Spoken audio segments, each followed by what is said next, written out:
तो आतिशी को आप सुन रहे थे, उन्होंने साफ तौर पर कहा कि बार बार टारगेट किया जा रहा है, अरविंद केजरीवाल पर हमला सीधे सीधे लोकतंत्र पर हमला है। घनेंद्र जी, आपने अपनी पूरी बात की, नैतिकता पर भी आपने कहा कि कोई नियम नहीं है, जेल से सरकार चलाएंगे, इस्तीफा नहीं देंगे। आकू जी कुछ कहना चाह रहे थे। जी आकू जी, साफ तौर पर ये कहा जा रहा है, क्योंकि मुझे याद है जब मनीष सिसोदिया की गिरफ्तारी हुई थी तो अरविंद केजरीवाल ने ही कहा था नैतिकता के आधार पर दूसरा शिक्षा मंत्री होगा। तो नैतिकता का जो आधार है वो अरविंद केजरीवाल के सामने कहाँ है? आकू जी देखिए, नैतिकता का आधार अरविंद केजरीवाल के पास कहाँ है ये आम आदमी पार्टी के प्रवक्ता बताएंगे।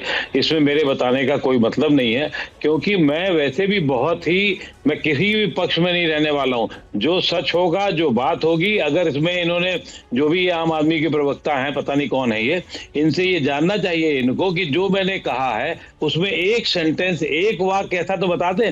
मैं आपके तराजू में बैठने के लिए नहीं हूँ। आपका तराजू आपके पास रहे, आपके साथ रहे, आपको मुबारक हो। ना किसी और के पास, ना इनके दूसरे वाले साथी जो भाजपा के, उनकी तराजू में मैं नहीं बैठने तैयार। मैं ये सिर्फ जो अच्छाई है, जो बुराई है, उसको साफ साफ रखने की बात करता हूं। इसलिए बात कायदे से और तमीज से की जानी चाहिए, ना कि किसी एक को इंगित करके। बिल्कुल सही बात है अक्कू जी, लेकिन इस मामले में नैतिकता का तकाजा क्या करता है? क्योंकि क्या कहता है, क्योंकि नैतिक व्यवहार की एक्सपेक्टेशन हम राजनीतिज्ञों से करते हैं, अपने नेताओं से करते हैं, और इससे पहले हमारे नेताओं ने ऐसे एग्जाम्पल भी सेट किए। अगर जेल जाने की नौबत आई तो पहले इस्तीफा दिया। यह पहली बार होगा जब जेल से सरकार चलाने की कोशिश की जा रही है। ये मुझे लगता है पिछले 10, 12, 15 सालों से ये नैतिकता की बात हम लोग तो अखबार वाले सोच लेते हैं कभी कभी, तो जनता भी सोच लेती कभी कभी, लेकिन आज सिर्फ सत्ता और सत्ता की लड़ाई है। उसी में सब लोग इस पूरे हमाम में उसी स्थिति में तौलिया ढूंढ रहे हैं अपने लिए, सब लोग।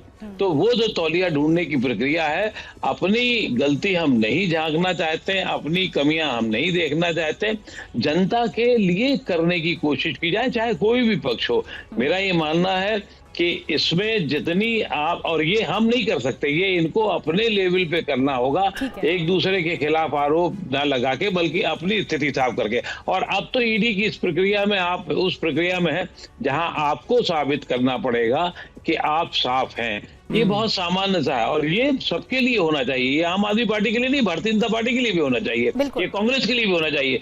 बिल्कुल, जो सार्वजनिक जीवन में है आकू जी, हाँ बिल्कुल सही है, जो राजनीतिक सार्वजनिक जीवन में है, अगर इस तरह के आरोप लगते हैं तो उसके बाद ये नैतिकता कहती है मॉरल ग्राउंड्स पे आपको अपना पद छोड़ना होगा। बेशक अरविंद केजरीवाल इस जिद में है कि वो पद नहीं छोड़ेंगे और जेल से ही सरकार चलाएंगे। बहरहाल एक बड़ी खबर है, मैं अमिताभ जी उसके बाद आपके पास आ रही हूँ। केजरीवाल के खिलाफ दिल्ली हाई कोर्ट में याचिका गई है। ईडी की कस्टडी से निर्देश देने के खिलाफ PIL है। ईडी की कस्टडी से निर्देश देने पर रोक लगे, इस PIL में मांग की गई है, इस याचिका में मांग की गई है। तो जो ईडी की कस्टडी से निर्देश देने के खिलाफ है ये याचिका, ये बताया गया है। और इसी याचिका के बारे में और ज्यादा विस्तार से अमिताभ जी थोड़ा बता पाएं अगर आप, कि ईडी ने जो कस्टडी में लिया है अरविंद केजरीवाल को और उसके निर्देश देने पर रोक लगाई जाए, अब एक और याचिका, एक और PIL दाखिल हो गई इस मामले में। अमिताभ निधि जी धन्यवाद। देखिए, मैंने जैसे आपने बातचीत शुरू करने के समय ही कहा था, ये एक पूरे भारत में एक लागू होता है ये एक कानून। यदि किसी भी व्यक्ति पे कोई आरोप लगता है, वो उसके कारण जेल में जाता है, गिरफ्तारी होती है, चाहे वो नौकरशाह हो, यदि वो ब्यूरोक्रेट हो, IAS हो, IPS हो, या कोई भी अधिकारी हो, या मंत्री हो, या तो वो उनको अपने पद से हटा दिया जाता है। या और यदि मान लिया ये अरविंद केजरीवाल की जिद यदि प्रेसिडेंस बन गई, तो फिर जितने भी ये लोग जो गिरफ्तार होंगे वो कहेंगे कि हमें सस्पेंड क्यों करोगे, हमें तो चूंकि वहां के मुख्यमंत्री को बहाली कर दी गई है, वहां से वो सरकार चला रहे हैं, तो हमें भी चलाने दो। ये बहुत रॉन्ग प्रेसिडेंट सेट करेगा और कोर्ट इसको कभी नहीं मानेगी।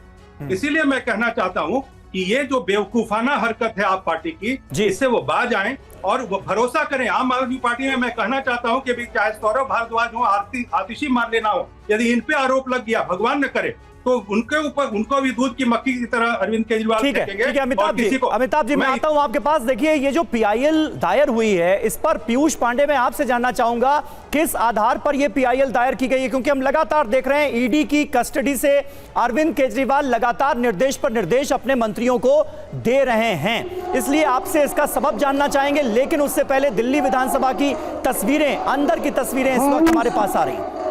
15 मिनट के लिए अडजॉर्न किया जाता है और 15 मिनट के लिए दिल्ली विधानसभा के सत्र को अडजर्न कर दिया गया है। ये इस वक्त की ताजा अपडेट अपने दर्शकों को बता दें। देखिए आम आदमी पार्टी के तमाम जो विधायक हैं वो पीली टी शर्ट में नजर आ रहे हैं जिस पर लिखा हुआ है मैं भी केजरीवाल। जमकर हंगामेदार रहने के इस सत्र के आसार थे और वैसा ही हुआ है, जबरदस्त हंगामा हुआ है। उसके बाद यह सत्र अडजर्न कर दिया गया है। दो तस्वीरें आपके सामने हैं, विधानसभा के अंदर और बाहर की।